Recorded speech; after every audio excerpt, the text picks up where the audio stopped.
everyone, Comic Reviewer here, and this time reviewing on issue 2 of the Avengers United They Stand. Now, as you know, this was a comic book that took place in between the show. Now, let's get on with the story. The story starts off how, in a Hydra base, and like, Hail Hydra, Motorenka. And so, and this leader here reveals that there's been a traitor in the midst who tries to reason with his colleagues, even going into a fight with one of them and even bringing this guy down. But despite his best efforts, he ends up getting killed, and the guy who's the leader is revealed to be Baron von Strucker. Now, it's unknown if Baron von Strucker would have appeared had the show got a season 2. So, meanwhile, at S.H.I.E.L.D., the team hears something, and it's Peter after having a workout and stuff, and are surprised that the chair! I don't even see the chair! So, again, the Avengers pretty much get into where Fury's office is, and where Fury has a bandage on his eye, and he explains that he was shot in the eye, and that the guy who did it looks a lot worse after beating him up, and says that the vision will clear. So Sikorsky shows up, and pretty much shows the team that where the Hydra base is, what to do, and the team go in a secret spy mission.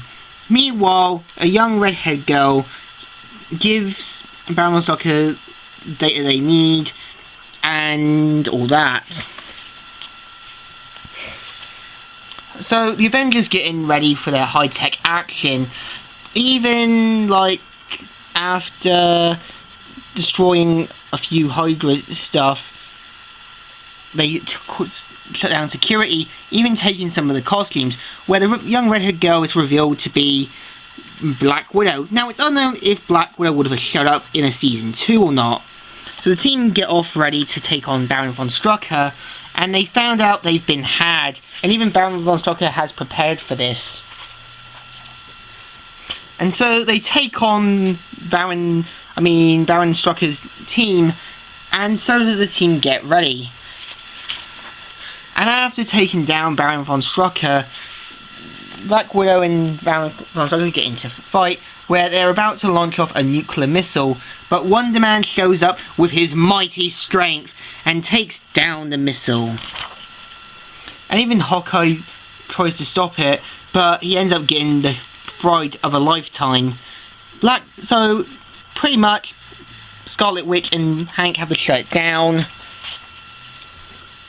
And after making their way to stop the missile from launching, Keaton manages to take down Baron von Strucker, and Rob's like, Tigra, no!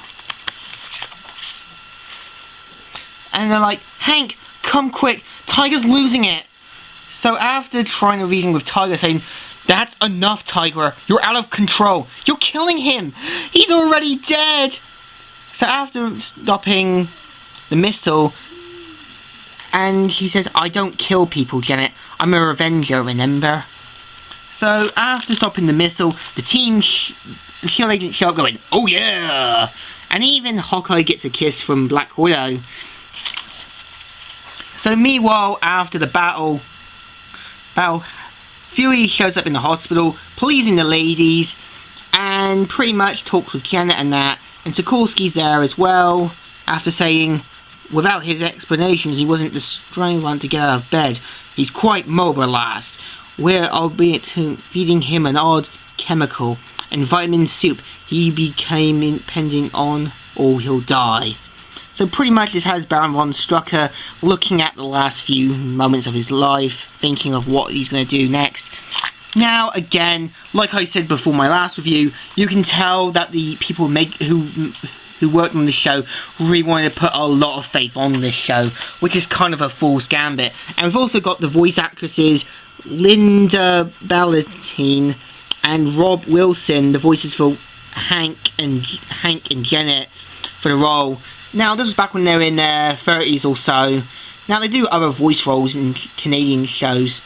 And on the back of the cover, we've got other shows like The Avengers, Big Guy, Rusty the Robot, and Cyber 9, which was back on Vox Kids at the time.